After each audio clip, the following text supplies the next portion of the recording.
بسم اللہ الرحمن الرحیم۔ جس گھر میں جانوروں کی تصویریں لٹکی ہوں اس گھر میں رحمت کے فرشتے نہیں آتے، اور جس گھر میں فضول خرچی کی جاتی ہے وہاں دولت کی تنگی آتی ہے۔ ہلدی بوڑھے چہرے کو جوان کر دیتی ہے، دہی کے ساتھ بادام کھاؤ، طاقت آئے گی۔ جسم میں بہت زیادہ تھکاوٹ محسوس ہو تو سبز چائے میں لہسن شامل کر کے پی لو۔ روزانہ ایک گاجر کھانے سے جسم میں خون بنتا ہے اور جسمانی کمزوری دور ہوتی ہے۔ پیشاب کی جلن دور کرنے کے لیے صبح ناشتے سے 1 گھنٹہ پہلے اجوائن کا سوف 1 چمچ پانی کے ساتھ دن میں 1 مرتبہ استعمال کرنے سے پیشاب کی جلن دور ہو جاتی ہے۔ خشک دھنیا کے 3-4 دانے چبانے سے کیا نہیں آتی۔ سبز دھنیے کے پتے کھانے سے الٹی رک جاتی ہے۔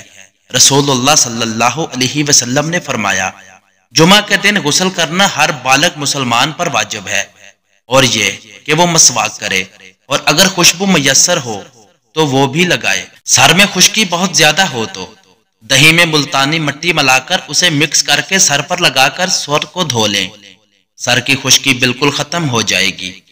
چہرے کا میک اپ اتارنے کے لیے کسی کریم یا بلیچنگ ملک کی بجائے اگر کچا دودھ استعمال کیا جائے تو اس سے چہرے کی میل بھی نکل جائے گی اور جلد بھی نہایت نرم و ملائم محسوس ہوگی۔ معدے میں زخم ہو یا معدے کی سوجن ہو تو 1 لقمے کو 32 دفعہ چباؤ، اور کھانا کھانے سے آدھا گھنٹہ پہلے اور کھانا کھانے کے آدھا گھنٹہ بعد پانی پیو۔ معدے کے زخم اور سوجن بالکل ٹھیک ہو جائے گی۔ لوز موشن ہو تو کیلے پر زیرہ لگا کر کھائیں۔ سر میں خشکی ہے تو سرسوں کے تیل میں دہی یا انڈا مکس کریں اور لگا لیں۔ عورتوں کو مخصوص ایام میں باقاعدگی سے کھجور کا استعمال کرنا چاہیے۔ حضرت انس سے روایت ہے کہ رسول اللہ صلی اللہ علیہ وسلم نے فرمایا، لوگوں کے لیے آسانیاں فراہم کرو، دشواریاں نہ پیدا کرو۔ اگر جسمانی کمزوری ہو تو کچھ کھجوریں دودھ میں پکا کر کھا لیں اور دودھ پی لیں۔ پاؤں میں درد ہو تو زیتون کا تیل لگائیں۔ گلا خراب ہو اور آواز بھی نہ نکل رہی ہو تو کچا امرود جلا کر کھا لیں۔ جسم میں سستی زیادہ پیدا ہوتی ہو تو جسم پر سرسوں کے تیل کی مالش کرنی چاہیے۔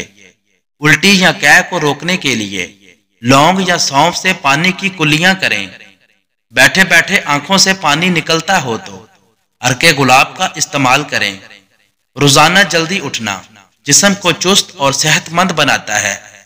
مسواک روزانہ کرنے سے دانت اور مسوڑھے مضبوط ہوتے ہیں اور سنت بھی ادا ہو جاتی ہے۔ اگر مسوڑھے پھولے ہوں تو سرسوں کے تیل میں نمک ملا کر مسوڑھوں پر لگائیں، مسوڑھوں کا درد ختم ہو جائے گا۔ روزانہ قرآن شریف کی تلاوت کرنے سے آنکھ کی نظر تیز ہوتی ہے۔ ٹوٹے ہوئے برتن میں کھانا کھانے سے گھر میں نحوست آتی ہے۔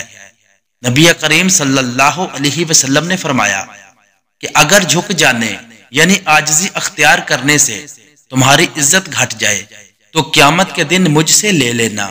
مسلم حدیث نمبر 84۔ تو دوستو یہ تھی آج کی ویڈیو، ملتے ہیں نیکسٹ ویڈیو میں۔